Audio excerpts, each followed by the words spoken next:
순노루 TV.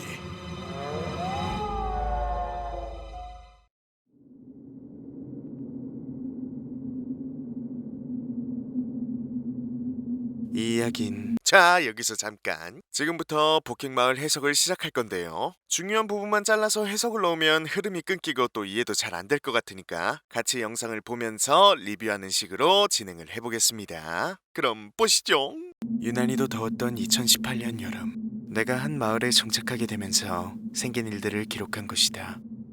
난 평범한 가정에서 태어나 남들과 다를 것 없이 평범하게 자라왔고, 학창시절 동안 사회가 요구하는 대로 적당히 공부를 해 내 수준에 맞는 평범한 대학교를 다니던 대학생이었다.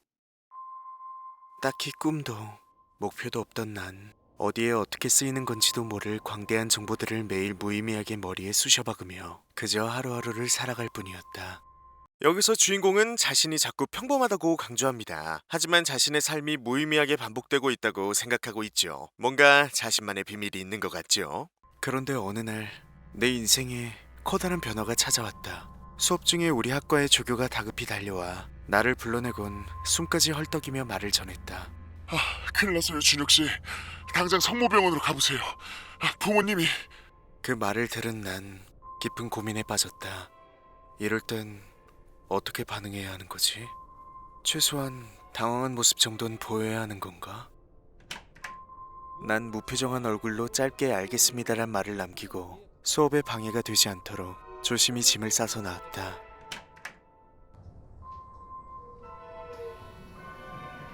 버스를 타고 병원으로 향하면서 조교가 횡설수설하며 했던 말을 되뇌어 보았다.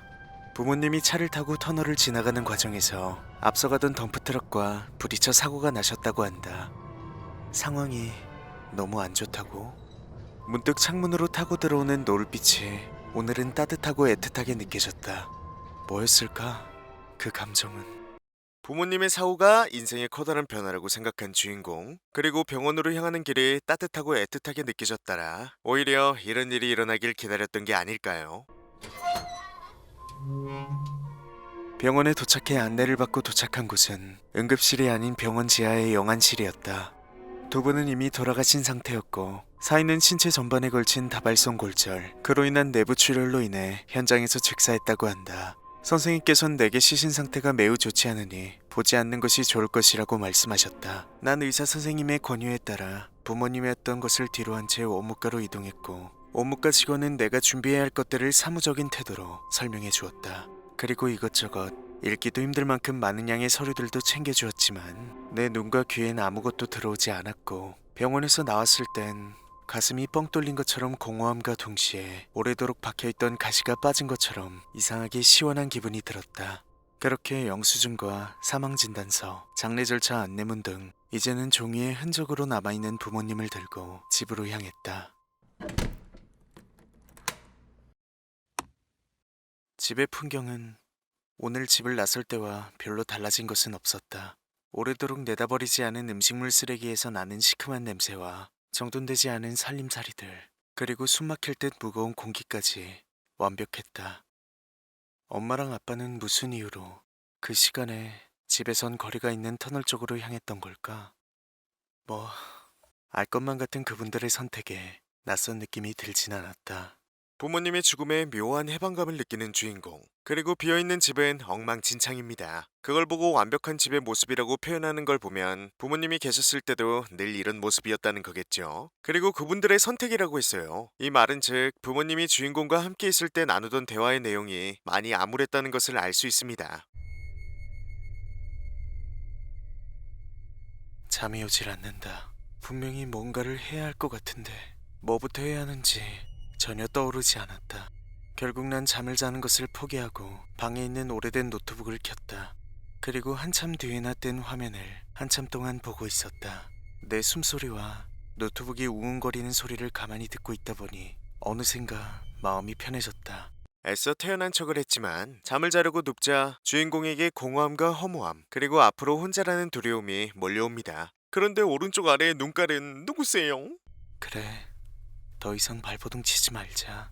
버틸 만큼 버틴 거야. 놓아주자. 난 뭔가에 홀린 것처럼 검색창에 떠오르는 말들을 검색했다. 흔적 없이 사라지는 법. 죽음. 죽으면. 그리고 조언과 위로랍시고 장문으로 쓰여진 답변들을 천천히 읽어내려갔는데 가장 많이 보이는 단어가 행복한 삶이었다. 문득 다른 사람들은 어떨 때 행복을 느끼는지가 궁금해 행복한 삶을 검색해봤다. 그러다가 5년 전에 쓴 한 블로그의 글을 보게 되었는데 그건 한 시골 마을에 사는 아주머니가 쓴 글이었다. 그곳엔 가족도 없고 가진 게 없는 외지인인 자신을 마을에서 보살펴주고 도와줘서 새롭게 정착해 제2의 인생을 살고 있다고 마을 사람들에게 감사하는 내용과 자신의 소소한 일상에 행복을 느낀다는 글들이 일기 형식으로 써져 있었다. 사진은 많이 없었지만 글에는 감사함과 설레임이 가득했고 계속해서 다음 글을 보게 만들었다. 삶을 살아가야 하는 이유도 목적도 잃어버린 사람들이 이곳에서 행복하게 살아가고 있다. 삶을 살아가야 하는 이유도 목적도 잃어버린 사람들이라. 머리도 식힐 겸 잠깐 거실로 나왔다. 가장 먼저 시선이 향한 곳은 거실 탁자였는데 탁자 위엔 언제부터 쌓인 건지도 모를 만큼 각종 공과금 청구서와 대출 독촉장 그리고 그 위로 새롭게 놓여진 장례식과 관련된 서류들이 어지럽게 흩어져 있었다. 정신을 차리고 보니 난 뭔가에 홀린 사람처럼 방금 전까지 보던 블로그에 나와 있는 연락처로 전화를 걸고 있었다. 여기라면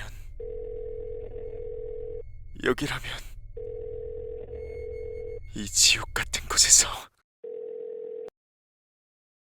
예, 여보세요? 처음 느껴보는 공허한 마음을 채워보고자 주인공은 인터넷에 떠오르는 단어들을 아무 생각 없이 검색합니다. 그러다가 어떤 아주머니의 글을 보고 전화를 걸죠. 그런데 전화를 받은 건 여자가 아니었죠. 전화를 받은 사람은 바로 장씨입니다. 이 글을 장씨가 쓴 것이라고 볼 순 없지만 아마 이 글 외에도 주인공처럼 불행으로 삶을 포기하려는 사람들을 끌어들이려고 복행마을의 사람들은 여러 덫을 다양한 방면으로 뿌려놓았을 겁니다. 일반 사람들은 절대 찾을 수 없고 의심할 수 없는 방법으로 말이죠.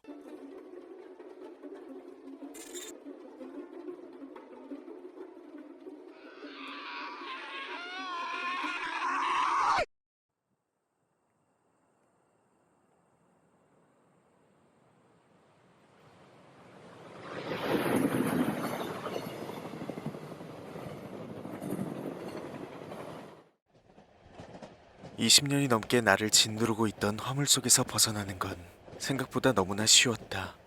사회가 나에게 요구하는 복잡한 조건도 시간이 나에게 부여한 책임과 위치에서도 인간으로서의 최소한의 도리도 모든 것이 시작됐던 그 구덩이 속에 모든 것을 버려두고 왔다. 얼마만의 평안이었을까? 저렴한 표값의 기차의 의자는 딱딱했지만 그 누구의 품보다 따뜻하고 편안하게 느껴져 잠에 들었다. 시간이 얼마나 흐른 걸까? 정착지를 알리는 소리에 눈을 떴고 역 앞의 모습은 정말 지극히 평범한 시골 풍경이었다. 맞은편 도로 귀퉁이엔 조그맣고 오래된 버스 정류장이 있었는데 아마 저곳이 만나기로 한 약속 장소인 것 같았다. 정류장에 앉아 잠시 주위를 둘러보니 노선표가 눈에 들어왔는데 버스 노선은 하나밖에 없어 보였지만 그마저도 사라졌는지 종점 부근은 찢어져 있었다. 그때 멀리서 낡은 경적음 소리가 들렸고 직감적으로 나를 데리러 온 사람이란 것을 느낄 수 있었다. 안녕하세요. 움직이는 게 신기할 정도로 낡은 트럭을 몰고 온 그 사람은 자신을 장씨라고 소개하며 나에게 몇 가지 질문과 마을에 대해 간략히 설명해 주었다. 말하는 말투로 봐선 원래부터 이곳에서 살던 사람은 아닌 것 같았지만 성격은 유쾌해 보였고 부침성도 좋아 보였다. 그런데 뭔가 조금 이상한 게 있었다라면 말에 처음 들어보는 단어들을 섞어서 쓴다거나 그가 입고 있던 하얀 옷, 마치 도복처럼 생긴 특이한 옷에서 지독할 정도로 코를 찌르는 냄새가 난다는 것이었다. 걸음을 치우고 온 건가? 조금의 침묵 후 그는 대뜸 우리 같은 인인들이 살기 좋은 말이야. 라고 했고 난 그가 어떤 말을 하려는지 대충 이해는 갔지만 정확한 뜻이 궁금해서 저 근데 흰인이 뭔가요? 라고 물었다. 자, 여기서 흰인이란 사람이 아닌 것이 사람의 형상을 하고 있다라는 불교 용어인데요. 옛날 일본에서는 가장 아래 계층을 흰인이라 불렀고, 이들은 주로 시체 매장, 더러운 곳 청소, 도축 등 남들이 가장 꺼려하는 일을 도맡아서 했다고 합니다. 그리고 장씨가 입고 있는 하얀 옷에서 거름 냄새가 났다고 했는데, 이는 이후 주인공의 몸에서도 나게 될 시체 냄새죠. 장씨 또한 주인공이 마을로 오기 전까진 주인공과 비슷한 단계를 겪었을 겁니다. 그러자 갑자기 일정한 속도를 유지하던 차가 조금 흔들리더니 장씨는 알 수 없는 표정을 짓고 운전만 할 뿐 내 질문에 대답을 해주진 않았다. 꽤 오랜 시간 동안 장씨는 사람이 살 수 있을까란 생각이 들 정도로 산 깊은 곳으로 차를 몰았고 해가 저물 때가 되어서야 멀리서 연기가 피어오르는 것이 보였다.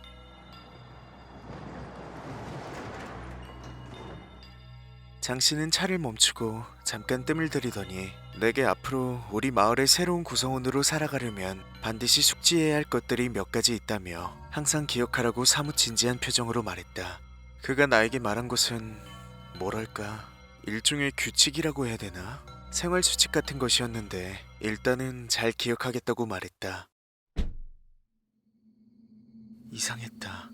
이곳은 너무 덥고 숨쉬기가 힘들 정도로 너무 습했다. 오늘은 비도 오지 않았는데 왜 이렇게 습한 거지? 주변에도 비가 온 흔적은 없었다. 장씨는 이곳의 기온에 익숙한지 걸음을 재촉했고 조금 걷자 마을의 입구가 나왔다. 잘 들어보시면 기차역까지만 해도 우리나라에서 흔히 들을 수 있는 매미 소리가 들렸지만 마을 입구 쪽에 다다르자 일본에서 서식하는 전형 매미 소리로 바뀌었죠. 그리고 이 마을이 아주 덥고 습한 이유는 나중에 나올 계곡 때문입니다. 그런데 입구 옆엔 부처님 석상이 있었는데 새끼줄로 묶여 있어 이질적인 느낌이 들었다. 그리고 그 아래 표석엔 마을의 이름이 써져 있었는데 복행마을이라고 써져 있었다. 이건 무슨 뜻일까? 부처님 상이 새끼줄로 묶여 있다는 것은 일종의 신성모독으로 부처님뿐만 아니라 다른 신적인 존재의 권능을 부정하고 거부한다는 뜻입니다. 그런데 이런 게 마을의 입구에 세워져 있다니 심상치 않은 마을임을 암시하지요. 주로 이런 행위는 한 집단에 거부할 수 없는 절대적인 존재가 있을 때 이뤄집니다. 난 장씨의 안내에 따라 입구에서 멀지 않은 곳에 있는 빈집에 들어가게 되었고 그는 오늘은 쉬면서 짐 정리하고 옷은 장롱에 있는 것을 입어. 그리고 내일 아침에 일어나는 거 잊지 말고. 라고 말을 남긴 채 마을 안쪽으로 사라졌다. 장씨는 좋은 사람인 것 같았다. 내가 머물게 된 곳은 아주 오래돼 보이는 독특한 구조의 목재집이었다. 집안 곳곳에는 이전에 살던 사람의 머리카락이나 이 곳곳에 남아 있었지만 바로 살아도 될 만큼 정리가 잘 되어 있었다. 조금 의아한 건 상당히 넓어 보이는 마을엔 그 흔한 가로등 하나가 없었고 모두가 벌써 잠든 곳인지 불이 켜진 집이 없었다. 시계는 이제서야 8시를 가리키고 있었다. 원래 시골 사람들이 일찍 잠든다는 건 알고 있었지만 이렇게까지 일찍 자나? 평소 늦게 자던 습관이 있던 나는 당장은 잠이 오지 않아 짐을 정리하기로 했다. 뭐 짐이라고 해봤자 3일 정도 입을 수 있는 속옷과 몇 개의 양말과 티셔츠, 청바지 등이 든 가방 하나 뿐이었지만 옷을 정리하려고 방 구석 쪽에 있는 장롱을 열었더니 그곳엔 장씨가 입고 있었던 똑같은 모양의 하얀 옷들이 몇 벌씩이나 개어져 있었다. 대충 짐을 넣어두고 잠이나 자려고 이불을 꺼내 누웠지만 역시 잠이 오지 않아 오늘 장씨가 내게 말했던 규칙 같은 것들을 정리해서 적어보기로 했다. 첫 번째 규칙, 장씨 언급사항. 기상은 항상 7시 8분. 일어나면 환복 후 집 밖으로 나와 마을 북서쪽 계곡 언덕까지 이동한 뒤 합장할 것. 또한 외출을 할 때를 제외하고 집에 있을 땐 항상 현관문 쪽에 등을 켜둘 것. 그리고 두 번째 규칙. 장씨의 언급사항. 의식주에 관련된 필수적인 질문 외엔 마을에 대한 개인적인 궁금증을 본인을 포함한 마을 사람들에게 묻지 말 것. 뭔가 이 마을만의 특이한 전통 의례 같은 느낌의 규칙이었지만 왜 물어보는 게 안 되는 걸까? 잠깐. 외출할 때를 제외하곤 현관 쪽에 등을 켜놔야 한다고? 그런데 왜 다른 집들은 불이 하나도 안 들어와 있는 거지? 모두 외출 중인가? 아이고 깜놀. 첫 번째 규칙과 두 번째 규칙이 나왔네요. 이때부터 잘 보면 일기 형식에 점점 변화가 생깁니다. 첫 일기엔 날짜와 날씨 같은 게 없죠. 첫 번째 규칙은 7시 8분이란 애매한 시간에 계곡 언덕에서 합장을 해야 한다고 합니다. 그리고 집에 있을 땐 현관 쪽에 불 켜두기. 두 번째 규칙은 의식주에 관련된 질문 외에 개인적인 질문 금지라는 이해하기 힘든 규칙인데요. 이는 주인공이 주체적으로 움직이고 생각하는 것을 제한하기 위해서입니다. 그리고 왜 밤에 불이 다 꺼져 있는가? 이는 지금 모든 마을 사람들이 주인공 집을 둘러싸고 그를 지켜보고 있기 때문이죠. 이는 즉 마을 사람들은 주인공이 일기를 쓰고 있다는 사실을 첫날부터 알고 있다는 겁니다.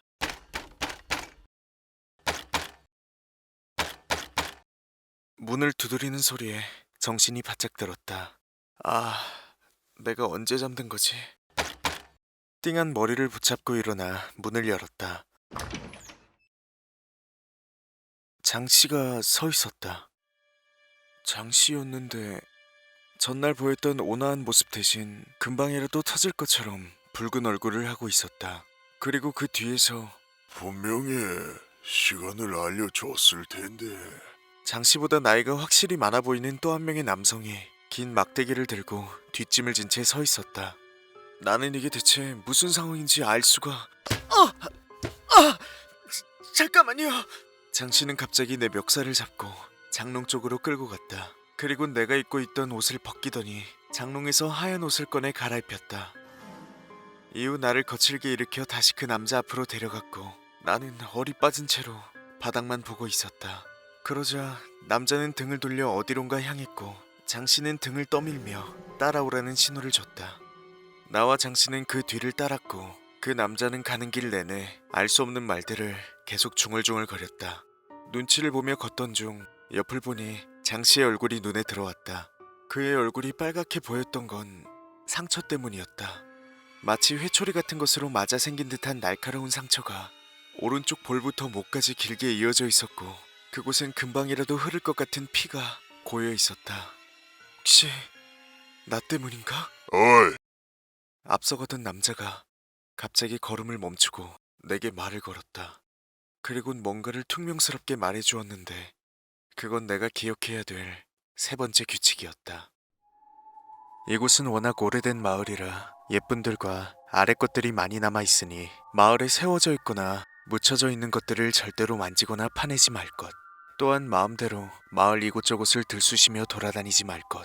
정확히 이해되진 않았지만 그 사람이 풍기는 분위기와 위압감에 압도되어 나는 고개를 숙이고 알겠습니다라고 할 수밖에 없었다. 조금 더 걷자 어렴풋이 아주 조그맣게 멀리서 물이 떨어지는 소리가 들려왔다. 건조했던 공기에 축축한 습기가 느껴졌고 끈적이는 바람이 느껴지기도 했다. 남자는 계곡 입구 쪽에 다다르자 걸음을 멈추고 크게 호흡을 들이마시더니 합장을 하고 기도하기 시작했다. 옆을 보니 장씨 역시 아주 평안한 표정으로 합장을 하고 있었다. 순간 어제 장씨가 말해준 첫 번째 규칙이 떠오르면서 나도 손을 올려 그들을 따라하긴 했지만 하는 내내 이건 대체 무슨 의미인 것일까란 생각을 떨쳐낼 수가 없었다. 집으로 돌아올 땐 장씨와 둘이서만 돌아왔다. 그는 아무 말 없이 나를 데려다 주고는 내일은 꼭 정시에 맞춰 집 앞에 나와 있으라고 한 뒤 먹을 것을 가져다 준다며 발을 돌렸다. 잠깐, 내가 잘못 본 건가? 계곡에 도착했을 때까지만 해도 선명하게 남아있던 장씨 얼굴의 상처가 사라져 있었다. 주인공이 기상 시간을 놓치는 바람에 장씨는 늙은 남자에게 관리를 못한 대가로 아침부터 매를 맞습니다. 이에 장씨는 흥분해서 주인공의 옷을 강제로 갈아입히고 다 함께 계곡으로 향하는데요. 주인공과 장씨를 선도하는 이 늙은 남자는 마을의 이장 같은 직위를 맡고 있습니다. 이 사람은 마을 사람들에게 일을 부여하고 관리하며 마을에서 일어나는 모든 일들을 감시해 윗분들에게 보고하는데요. 그 대가로 이 남자는 윗분들에게 일정한 대가를 지급받고 상당히 만족하는 삶을 사는 사람입니다. 그리고 규칙에선 옛분들과 아래 것들이 많이 묻혀 있다고 했는데 이는 주인공이 생각하는 것보다 훨씬 오래된 마을임을 뜻하는 것이고 그 흔적 하나하나가 마을에서 어떤 기능을 하고 있기에 손대지 말라는 것이죠. 그리고 합장을 시작하는데 이상한 건 합장을 하는 대상이 없다는 건데요. 주인공은 누구에게 합장을 하는 것인지도 모르고 무슨 의미로 해야 하는지도 모르는 채 따라만 합니다. 이 시점에선 아직 윗분들을 만나보지 못한 장씨조차 누구에게 하는지 모르는데요. 이후 집에 도착하고 주인공은 장씨 얼굴에 상처가 사라졌음을 발견합니다. 이는 주인공이 직접 목격한 첫 괴이 현상이며 계곡에는 접근하는 것만으로도 상처가 치유되는 신비한 힘이 있는 것으로 보입니다. 그리고 늙은 남자가 계곡으로 향하는 내내 읊었던 건 루마스티 마우만이란 기도문인데요. 이걸 거꾸로 재생하면 나무와 미사물이 되죠. 이것도 신성모독의 한 종류라고 볼 수 있겠네요. 6월 4일. 한동안 일이 너무 많아 일기를 자주 쓰지 못했다. 오늘은 비가 내렸다. 이곳에선 보통 비가 오지 않지만 와야 할 때면 끈적끈적한 비가 내린다. 비가 내리면서 느끼게 된 것들이 몇 가지가 있는데 우선 이곳은 너무나 조용하다는 것이다. 조용하다는 것엔 여러 가지 의미가 있지만 정말로 이곳에선 아무런 소리가 들리지 않는다. 어릴 적 시골에 가면, 아니, 가을만 되면 도심에서도 시끄러울 정도로 들리던 귀뚜라미 소리조차 여기선 들리지 않는다. 그뿐만 아니라 아침마다 지저귀는 새 울음소리도 낯선 사람을 향해 짖는 개나 고양이 같은 동물들의 소리도 이 마을에 온 뒤론 들어본 적이 없다. 가끔 아주 늦은 밤 집 뒤를 뭔가가 지나다니는 소리가 나긴 하지만 그건 절대 짐승의 것이 아니다. 한동안 많은 일이 있었더라. 대체 어떤 일이 있었을까요? 우선 날짜가 제대로 표기되어 있지 않는 걸 보니 장씨 혹은 마을 주민들로부터 이곳만의 날짜 개념을 배운 것으로 생각해 볼 수 있습니다. 그리고 이곳은 보통 비가 오지 않지만 와야 할 땐 비가 온다 라고 했죠. 이는 누군가가 날씨를 조절할 수 있다는 말인데요. 하지만 비가 끈적끈적하다고 말하는 걸 봐선 절대 자연이 내려주는 비가 아닌 무언가가 뿜어내는 것 등으로 볼 수 있습니다. 그리고 마을에선 아무런 소리가 들리지 않는다고 했습니다. 이건 제가 다른 영상에서도 여러 번 말한 적이 있는데요. 영역이 강한 귀신이나 요괴가 있는 곳엔 예민한 감각을 가진 동물들과 곤충들이 살기를 느껴 존재할 수 없다고 합니다. 그리고 밤에 찾아오는 누군가의 발소리는 주인공이 마을에서 살아간 시간이 어느 정도 흘렀음에도 불구하고 계속해서 누군가가 감시하고 있다는 거겠죠? 9월 8일. 후크라 하기 씨의 언급사항. 하기 씨는 오른쪽 다리에 큰 상처가 있어 거동이 불편한 어르신이다. 하기 씨가 말하길 우리 마을의 각 집에는 아래로 내려가는 입구와 계단이 있다고 한다. 하지만 이곳은 항상 잠겨 있고 손잡이도 없어 열 수도 없으니 혹여나 발견하더라도 그곳을 절대 열려고 하지 말라고 했다. 내가 사는 곳의 입구는 두드려 보니 친구 바로 아래에 있었다.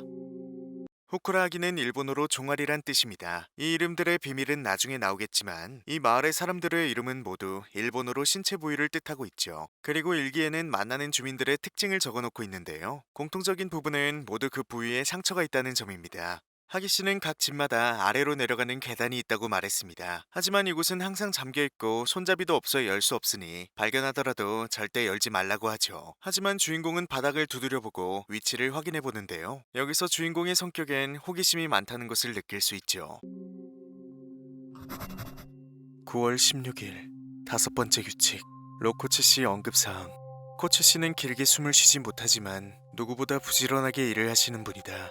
아까 잠깐 쉴 때 코츠 씨는 도시에서 사는 사람들이 불임이나 암 같은 신체 질병이 많은 이유에 대해 말해 주었는데 그 이유는 사람이 의식을 완전히 잃은 수면 시간대에 풍수지리에 맞지 않는 위치에서 수면을 하게 되면 남자는 양기가 여자는 음기가 빠져나가게 되고 그 빈자리를 온갖 잡귀들이 비집고 들어와 몸속에서 가장 깊고 약한 곳에서부터 갉아먹기 시작해 질병을 일으키기 때문이라고 한다. 하지만 우리 마을은 각 집마다 집주인의 길을 지켜주고 키워주는 항아리가 아래에 있어 잡귀들이 몰려들지 않고 수면 시 꿈을 꾸지 않을 수 있다고 한다. 때문에 항상 지정된 장소에서 잠에 들어야 한다고 했다.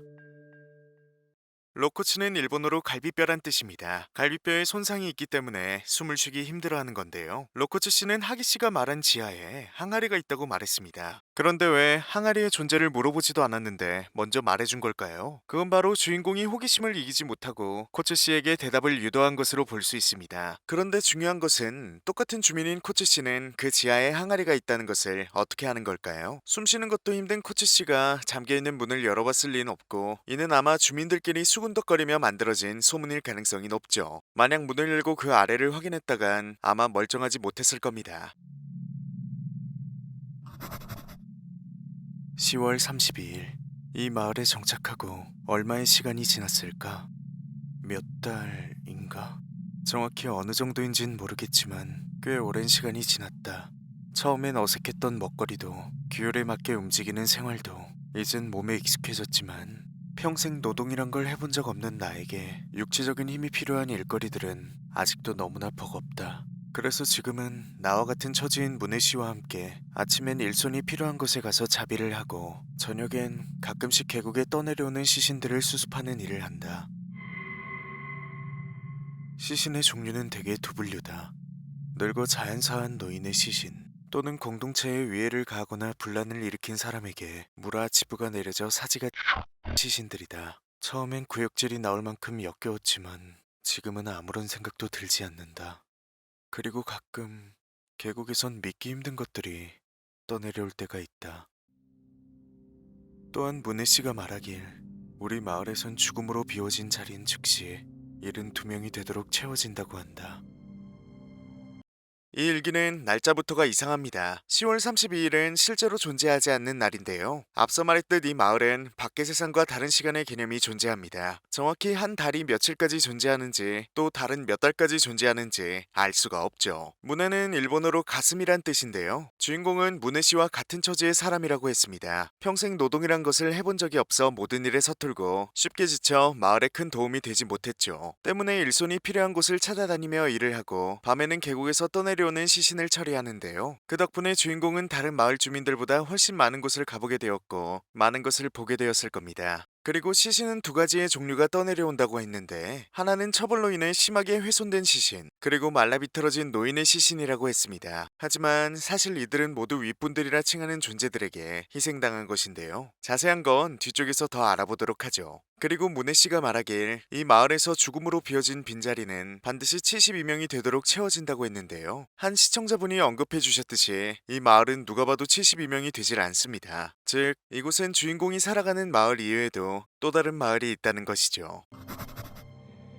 10월 40일 여섯 번째 규칙 문혜 씨의 언급사항 무분별한 생식은 절제되지 못한 삶을 투영하는 것이므로 왜냐면 난 아직 이 마을에서 여자와 아이들을 본 적이 없기 때문이다.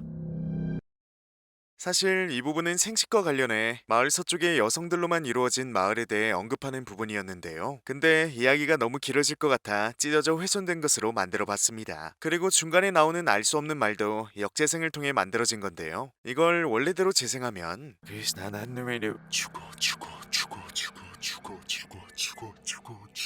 가 되죠.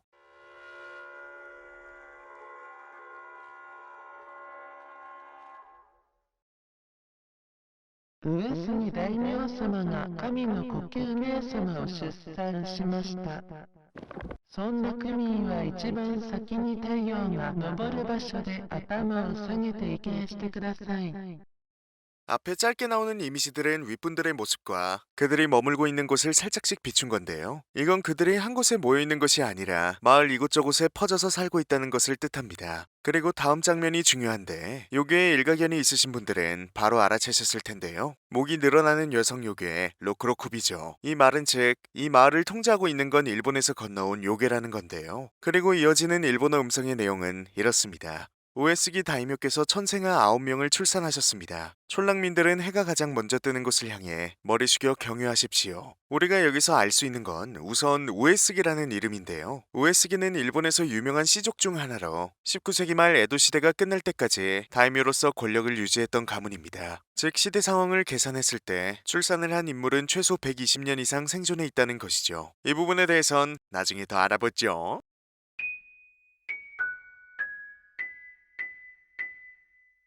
오늘은 처음으로 언덕 너머의 계곡을 방문했다. 장씨, 아니 이젠 후토 모모씨라고 불러야 한다. 모모씨는 이틀 전 기어식 때 생긴 상흔의 통증 때문인지 계곡으로 가는 길 내내 다리를 붙잡고 신음소리를 내며 힘들어하는 모습을 보였다. 상처가 아물 시간도 없었기에 걸을 때마다 하얗던 소복은 붉게 물들어갔다. 하지만 모모씨의 얼굴은 그 어느 때보다 밝아 보였고 걷는 내내 감사합니다. 감사합니다. 라고 말하며 안도의 한숨을 내쉬었다. 언덕을 넘어가니 세찬 물소리가 점점 커지기 시작했고 등줄기에 땀이 흐르는 게 느껴질 정도로 더워졌다. 모모씨는 더 이상의 통증을 참을 수 없었는지 잠시 쉬어가자고 했고 우린 근처 바위에 앉아 휴식을 취했다. 그리고 모모 씨는 흐르는 땀을 닦으며 내게 말했다. 새로운 규칙을. 7번째 규칙. 후토 모모 씨의 언급사항. 우리 마을에선 새로운 정착민이 진정으로 마을의 일부가 될 수 있다고 판단되면 기여식 8일 전에 마을에서 새로운 이름을 지어준다. 그 이름은 새로운 운명이며 본인을 포함한 모든 마을 사람들은 지칭할 때 반드시 수여받은 이름으로 불러야 한다. 기여식은 일종의 의식으로 마을을 창설한 높은 분들 앞에서 공동체의 진심과 충성을 다하겠다고 선언하는 자리라고 한다. 기여식이 어디서 어떻게 진행되는지에 대해 당사자는 당일까지 알 수 없으며 알려고 해서도 이미 기여한 자가 알려주어서도 안 된다. 뭔가 드디어 이 마을의 한 명의 주민으로 인정받는다는 것에 설레기도 하고 나 같은 사람을 받아주고 살아갈 수 있게 해준 것이 감사하게 느껴졌지만 묘하게 바뀐 모모 씨의 분위기와 붉게 물든 그의 옷을 보니 알 수 없는 공포심 또한 피어났다. 여러 가지 생각으로 머리가 어지러운 가운데 문득 누군가가 나를 쳐다보는 것 같은 느낌에 주위를 둘러봤다. 그런데 바로 뒤엔 익숙한 모양의 인형이 나무에 매달려 있었다. 그건 비가 오지 않게 해달란 뜻으로 높은 곳에 매다는 인형이었다. 인형엔 간단한 눈과 입이 그려져 있었고 바람에 흔들리며 보여진 뒷모습엔 내가 읽을 수 없는 글자로 뭔가가 쓰여져 있었다. 인형이었지만 마치 사람이 목을 매달고 있는 것처럼 느껴져 무심결에 손이 인형으로 향했는데 모모 씨가 손을 뻗기도 전에 내 팔을 잡고는 이곳은 윗분들의 영험함이 닿는 곳이니 아무거나 함부로 만지지 말라고 경고했다.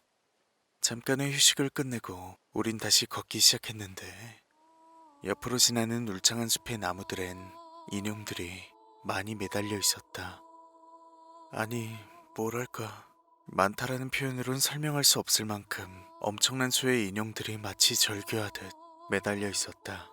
계곡에 도착하자 눈앞엔 또 하나의 믿을 수 없는 광경이 펼쳐지고 있었다. 계곡에선 연기가 나고 있었다. 마치 물이 끓기 직전에 김이 피어나는 것처럼. 우리 마을이 더운 이유는 이 계곡 때문이었던 걸까? 계곡을 따라 모모 씨와 나는 하염없이 걸었다. 모모 씨는 나를 왜 이곳으로 데려온 걸까? 그 순간 뭔가 이질적인 느낌이 들어 계곡 쪽을 바라보니 계곡 물에 뭔가가 떠내려가고 있었다. 멀리서 본지라 자세히 보진 못했지만 그건 작은 보따리였다. 보따리는 새끼줄로 동여매어져 있었고 그 위론 하얀 인형이 매달려 있었다. 앞서가던 모모씨도 걸음을 멈추더니 갑자기 몸을 돌려 계곡을 향해 합장을 하기 시작했다. 그리곤 저건 마츠리라고 향하는 것이라고 했다. 그 순간 난 확신할 순 없었지만 직감적으로 느낄 수 있었다.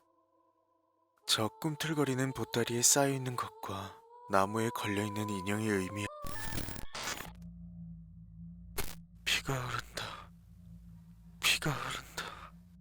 피가 멈추질 않는다.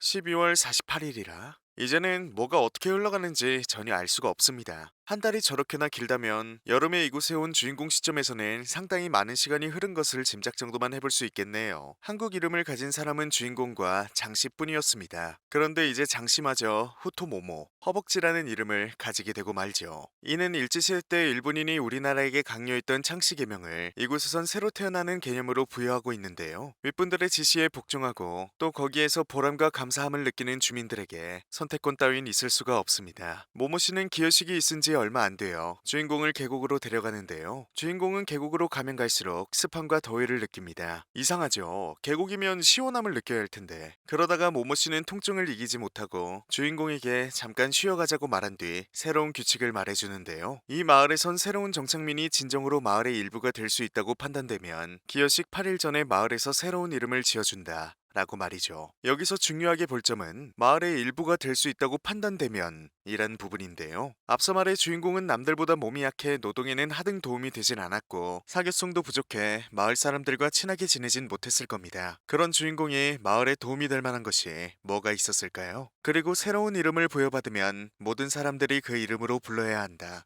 이것은 윗선이 만든 일종의 농락으로 계급이 낮은 사람들이 무지하게 서로를 신체 부위로 부르는 것을 보며 즐기기 위해 만든 규칙입니다. 기어식이 어디서 어떻게 진행되는지에 대해 당일까지 알 수 없는 이유는 기어식엔 정해진 패턴이 없기 때문인데요. 그날 윗선의 기분에 따라 특정한 장소로 불려가게 되는 것이기 때문이죠. 그리고 매달려 있는 인형들. 많은 분들이 예상하셨듯 인형들은 이 마을에서 희생된 자들을 뜻합니다. 자세히 보면 모두 슬픈 얼굴을 하고 있죠. 이 인형은 누가 만들고 누가 매다는지는 알 수 없지만 분명히 마을 외에 또 다른 마을에서 누군가로 인해 행해지고 있는 것일 겁니다. 그리고 도착한 계곡. 계곡에선 연기가 피어나고 있었는데요. 온천이라면 가능하지만 빠르게 물이 흐르는 계곡에서 연기가 나는 것은 좀 부자연스럽죠. 이는 윗선에 속해 있는 요괴 중 한 마리가 계곡에서 상주하고 있기 때문인데요. 그리고 보따리에 뭔가가 쌓여져 흘러가는 것을 보고 모모 씨는 그것을 마츠리, 즉 곡물이라고 했는데 누군가가 계곡의 요괴에게 바치고 있는 것이죠. 이후 일기는 훼손되어 갑자기 장면 전환과 동시에 주인공이 죽어가는 목소리로 피가 흐른다고 했는데요. 일기가 끊긴 시점부터 예상을 해보자면 모모 씨는 주인공을 데리고 계곡의 상류 쪽으로 이동했을 겁니다. 그리고 주인공에게 큰 상처를 입혀 피를 빼내었겠죠. 이 행위의 의미에 대해선 여러분의 상상에 맡기겠습니다. 이후 주인공은 큰 상처를 입었지만 앞에서 모모씨가 계곡에서 치유됐듯 상처가 어느 정도 회복되어 죽지 않을 수 있었는데요. 아마 먼저 맛을 본 게 아닐까 싶네요. 이것도 기어식의 일부라던가. 거의 시식 코너죠. 13월 2일. 밭쪽에 거주하는 하다씨가 다리가 3개인 것을 낳았다. 해가 떠 있는 저녁에 소식을 듣고 가보니 그것은 이미 걷고 있었다. 하다씨에게 무슨 일이 생긴 것 같습니다. 과연 무엇이 태어난 건진 모르겠지만 하다씨는 분명히 남자인데 무언가를 낳았다고 하는 것을 보니 윗선과의 접촉이 있었을 것으로 예상되죠. 과연 다리가 3개에 걸어다니는 것은 뭐였을까요? 그리고 이때부터 주인공은 일기에 날씨와 날짜를 일본어로 적기 시작하고 믿을 수 없는 일을 목격해놓고도 무덤덤한 반응입니다. 모모씨와 계곡을 방문한 날 이후부터 충격적인 일이 계속되었을 수도 있겠네요.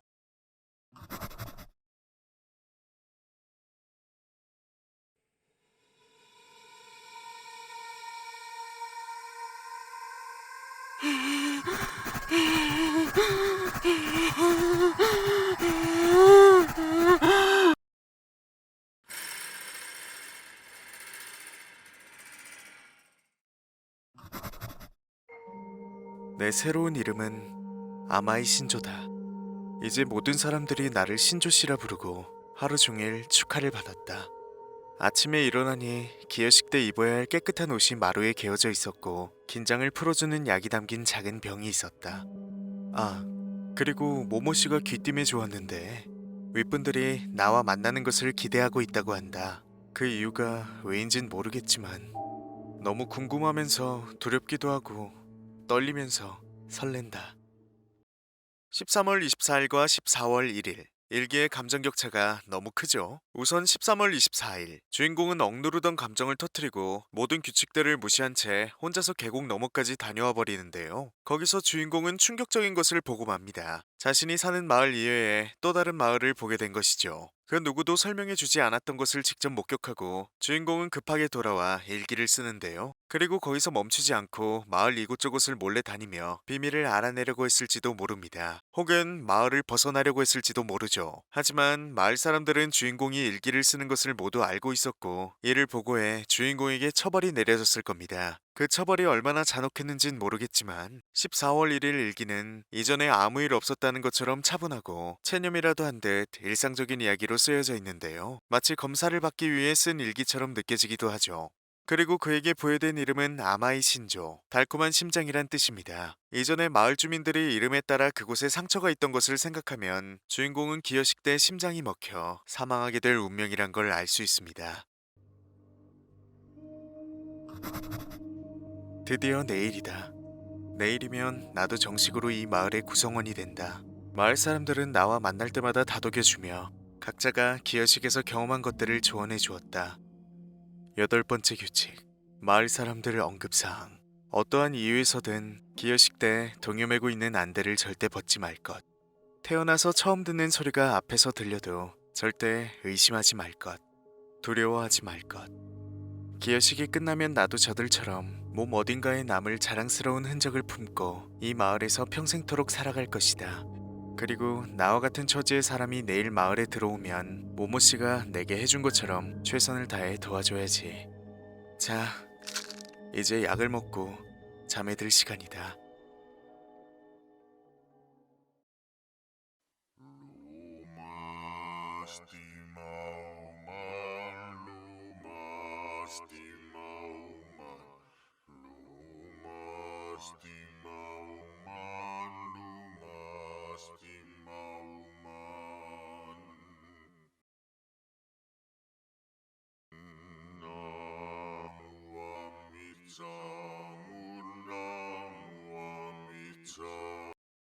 네, 결국 주인공은 심장이 빼앗겨 죽고 말고 그의 부모님처럼 이젠 기록으로만 남고 말았는데요. 주인공이 이렇게나 이상한 마을임을 알아챘다면 도망가려고 했을 수도 있었겠지만 아마 마을 주민들은 주인공이 다른 생각을 하지 못하게 조치를 취해놨을 겁니다. 예를 들어 수상한 일기를 발견한 시점에서 다리를 요로롱 하고 없앴다거나 말이죠. 그리고 일기에는 마을 사람들이 다독여주며 친절하게 조언을 해준 것처럼 쓰여져 있지만 규칙을 생명처럼 여기는 마을 사람들이 규칙을 어긴 주인공에게 친절히 설명해 주었을까요? 그러니까 이 일기장이 계곡에서 떠내려왔다고? 예, 뭔가 삼류 소설 같으면서도 좀 찜찜해서요. 조사를 좀 해봐야 되는 거 아닐까요? 폭행 마을이라. 어휴, 내 짬밥 24년 동안 그런 곳은 처음 듣는다. 일기 초반에 묘사된 부분만 보면 아마 여기에서 조금 더 들어간 곳에 기세산 쪽인 것 같거든요. 글쎄다. 그 산은 산세가 너무 험하고 가팔라서 사람이 살기는커녕 들어가지도 못할 산이야. 잠깐만.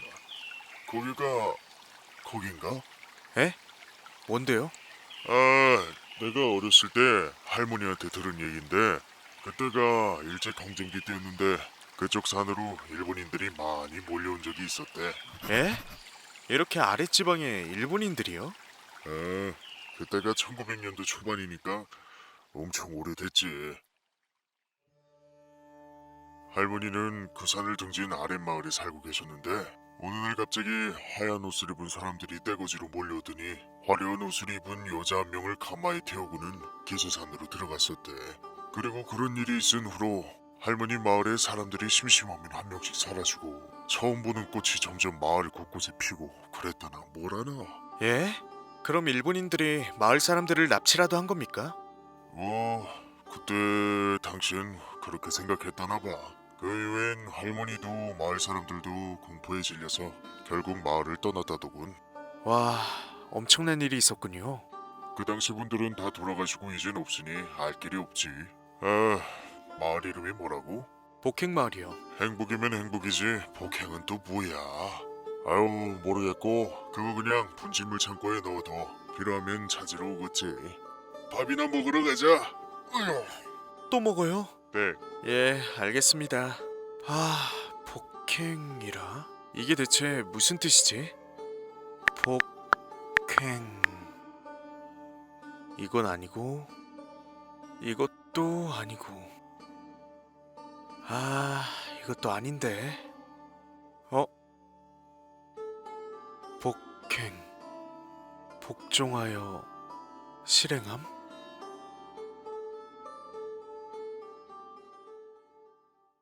정리를 하자면 이렇습니다. 이 산의 이름은 기세산. 기세가 좋다 할 때 그 기세일 수도 있지만 기세는 일본어로 희생이란 뜻인데요. 경찰들의 말에 따르면 일제강점기 때 일본인 무리들이 화려한 옷을 입은 여자를 가마에 태우고 기세산으로 들어갔다고 했습니다. 이때 이 여자는 아까 모습을 비춘 로크로쿠비로 마을에선 우에스기 다이묘로 불리고 있죠. 다이묘는 19세기까지 일본에서 권력과 부를 누렸던 영주를 뜻하는데요. 그리고 우에스기는 일본의 유명한 가문 중 하나로 에도 시대가 끝날 때까지 권력을 유지했다고 합니다. 자, 이제 이야기를 쫙 풀어보면 로크로쿠비가 일본에서 인간 속에 숨어들어 인간을 먹으며 오랜 세월 힘을 키우고 우에스기라는 시족에 스며들기에 이릅니다. 그리고 그 안에서도 자신의 입지를 키워 다이묘란 자리에 오르게 되죠. 하지만 시대의 흐름에 따라 권력을 유지할 수 없게 되자 로크로코비는 새로운 정착지로 식민지화가 진행 중인 한국으로 향하는데요. 이후 기세산에서 자리를 잡고 근처에 사는 사람들을 먹으며 힘과 영향력을 키웠고 결국 하나의 마을을 세우기에 이릅니다. 그러자 강한 힘에 이끌려 다른 요괴들도 점차 모여들기 시작했는데 문제는 식량이 모자랐다는 건데요. 이에 로크로코비는 기세산의 구역을 나눠 요괴들에게 각 구역을 담당하게 만듭니다. 그리고 사회와 가족에서 낙오된 갈 곳 없는 사람들을 수단과 방법을 가리지 않고 모아 마을의 규모를 늘려갔죠. 마을은 남자만 모여있는 곳, 여자만 모여있는 곳, 남녀가 함께 있어 아이를 낳을 수 있는 곳, 아이들만 있는 곳 등으로 나뉘어져 있는데요. 주인공이 속해 있는 곳에는 요괴가 2마리로 계곡에 숨어있는 1마리와 마을 주민으로 변해 사람들을 농락하는 요괴 1마리입니다. 지도를 자세히 보면 개 견자로 지형이 만들어져 있는데 이는 개와 관련된 요괴가 있다는 것으로 볼 수 있죠. 그리고 각 마을별로 기여식이라는 게 있을 수도 있고 없을 수도 있으며 규칙 또한 제각각일 테지만 이곳에 모여든 사람들은 결국 요괴들에게 희생당하고 맙니다. 마을은 일종의 식량 창고라고 생각하면 되겠네요. 어휴, 해석 영상이 너무 길어지긴 했는데 더 궁금한 게 있으시면 댓글로 물어봐 주시길 바랍니다. 긴 영상 시청해 주셔서 너무 감사드리고요. 2022년 행복한 일만 있으시길 바랄게요. 그럼 뿅!